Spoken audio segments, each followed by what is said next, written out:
Hello students. तो आज की हमारी वर्कशीट है वर्कशीट नंबर 29 और ये हिंदी विषय की है। और 9th क्लास के इस वर्कशीट में हम लोग कविता पढ़ेंगे, कैदी और कोकिला। ठीक, तो इस कैदी और कोकिला कविता को हम लोग देखते हैं। सबसे पहले कवि का परिचय देखते हैं। तो इस परिचय में है कि देश प्रेम की गौरव गाथा के अमर गायक श्री माखन लाल चतुर्वेदी जी का जन्म 1889 में मध्य प्रदेश में हुआ था। मतलब कि माखन लाल चतुर्वेदी, ये जो आप पिक्चर देख रहे हैं, ये माखन लाल चतुर्वेदी की फ़ोटो है और ये देश प्रेम की कविताएं लिखते हैं। और उसके गौरव गाथा मतलब देश प्रेम में जो कुछ गौरवान्वित पल होते हैं, उस सब पलों को अपने कविता में इन्होंने कैद किया है।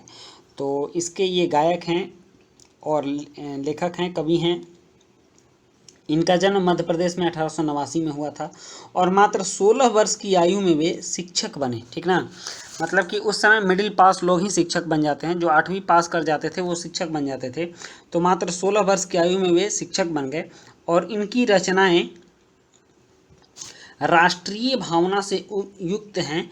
उनमें स्वतंत्रता की चेतना के साथ साथ बलिदान की भावना मिलती है। जिस समय वो कविता लिखा करते थे उस समय भारत अंग्रेज़ों का गुलाम था और उनकी जो कविताएं होती थीं वो राष्ट्रीय भावनाओं से, लोगों के अंदर राष्ट्रीय भावना पनपाने के लिए होती थी कि लोगों के अंदर राष्ट्रीय भावना कूट कूट करके भर दें। तो इस तरह से उनकी कविताएं होती थीं। और प्रस्तुत कविता, अभी जो हम लोग यहाँ कविता पढ़ने जा रहे हैं, कैदी और कोकिला। कैदी का मतलब होता है कैदी, प्रिज्म, जो अपराधी होता है जिसको कैद करके जेल में रखा जाता है उसको कैदी बोलते हैं। और कोकिला बोलते हैं कोयल को। तो यहाँ कैदी और कोकिला के बीच संवाद हो रहा है, बातचीत हो रही है। तो ये कविता का नाम भी है।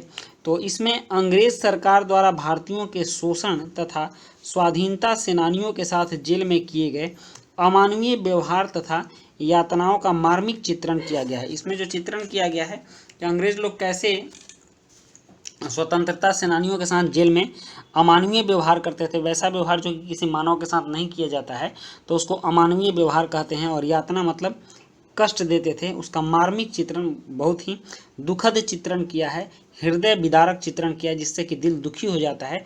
उस तरह का चित्रण उन्होंने इस कविता में किया है। तो आइए कविता पढ़ते हैं और उसके बाद उसकी व्याख्या को पढ़ेंगे, नेक्स्ट इसके प्रश्नोत्तर को करेंगे। तो कविता है, कवि कहते हैं कोयल से, कोकिला कोयल को बोलते हैं कि क्या गाती हो, क्यों रह रह जाती हो।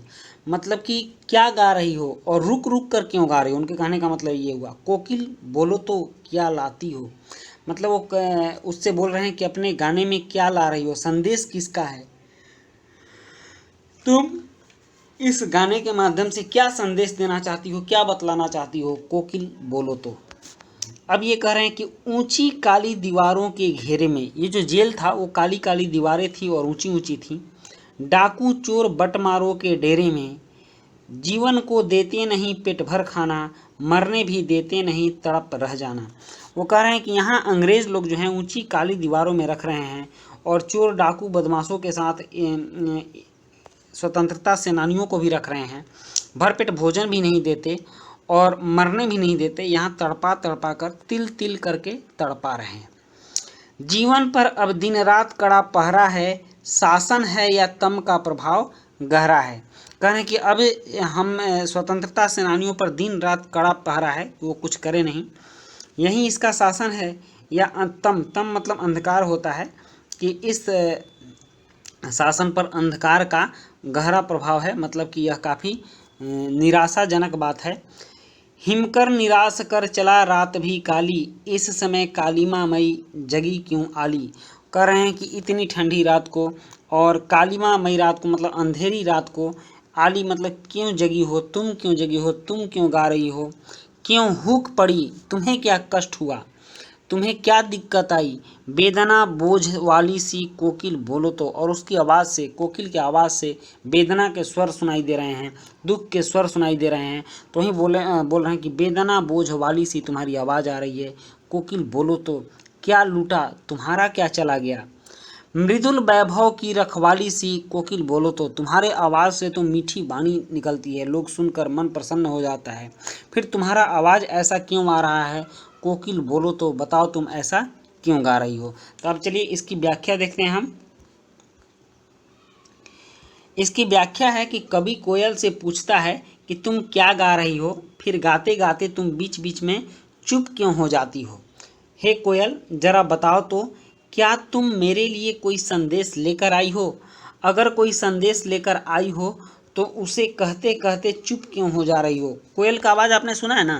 कोयल कभी कभी लगातार बोलती है और फिर बीच में कुछ देर के लिए रुक जाती है, फिर कुछ देर बाद बोलती है। तो ये कोयल का व्यक्तिगत स्वभाव है कि वो रुक रुक करके गाती है। तो उसी बात पर ये कोयल को प्रत्यक्ष मान करके ये अपनी बातों को कभी संदेश देना चाहते हैं और बताना चाहते हैं कि जेल में अपराध स्वतंत्रता सेनानियों के साथ कैसा व्यवहार हो रहा है। तो वही कहते हैं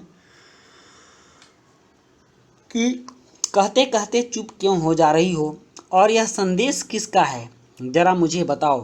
कवि ने जेल के अंदर होने वाले अत्याचार एवं दयनीय स्थिति का वर्णन करते हुए कहते हैं कि उन्हें जेल के अंदर अंधकार में काली और ऊंची दीवारों के बीच डाकू, चोरों, उचक्कों के साथ रहना पड़ रहा है, जहां उसका कोई मान सम्मान नहीं है, जबकि स्वतंत्रता सेनानियों के साथ इस तरह का बर्ताव नहीं किया जाना चाहिए। हम तो देश के लिए लड़ रहे हैं, हम चोर, उचक्के, डाकू, बदमाश नहीं हैं। उन्हें जीने के लिए भरपेट खाना भी नहीं दिया जाता और ना ही उन्हें मरने दिया जाता है। ना जीने दिया जाता है और ना मरने दिया जाता है, यानी कि उन्हें तड़पा तड़पा कर जीवित रखना ही प्रशासन का उद्देश्य है।